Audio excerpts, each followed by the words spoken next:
दोस्तों, मैं हूं मनीषा। तो कैसे हैं दोस्तों? तो दोस्तों, आज मैं कुछ मराठी में वीडियो बना रही हूँ दोस्तों। आई होप आप सभी को अच्छा लगेगा। तो लीजिए। हॅलो मित्रांनो, मी आहे मनीषा आणि आज मी आपल्या घरामध्ये जेव्हा काही नसतं तर आपण काय करतो? घरामध्ये ज्वारीची भाकरी तर रोजच बनवतो आपण. तर काय करायचं? घरामध्ये काही नसेल तर आपण काय करणार? हिरव्या मिरच्या असतात, शेंगदाणे असतात ना, सर्वांच्या घरामध्येच असतात, गरीबापासून ते अमीरापर्यंत, है की नाही?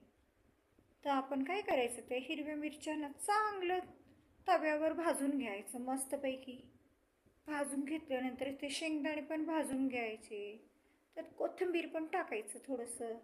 कोथिंबीर टाकल्यानंतर त्याच्यामध्ये लसणाची 4-5 पाकळी पण टाकून द्यायची.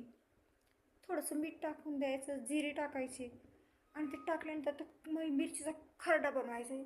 वाटून वाटून वाटून चांगला खरडा बनवायचा.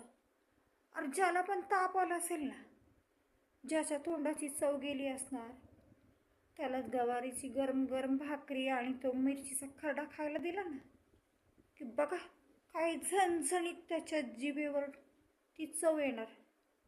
आणि मला तर माहिती आहे, ज्वारीची भाकरी इतकी चांगली असते ना, ती एकच खाल्ली ना तर पोट लगेच भरतोय. आणि मला असं वाटते की जेव्हा माणसाला आजारपण आला ना, तर आपल्या जिभेवरचा टेस्ट लागतच नाही. आणि जेव्हा आपण तिखट वगैरे खातो, आंबट वगैरे खातो ना, तर कशी आपली जीभ लपलप करायला लागते ना.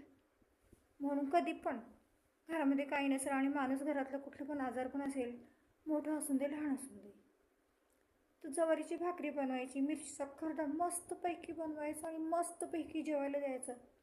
जो एक भाकरी खाणार है तो 2 भाकरी खाईल. समझ में आया दोस्तों?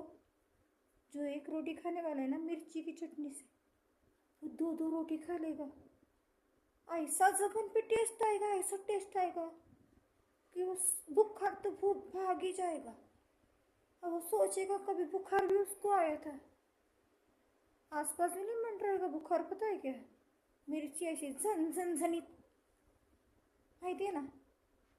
मग माझा व्हिडिओ चांगला वाटला तर सर्व मला लाईक आणि शेअर करा, बरं का? काय म्हणता मंडळी?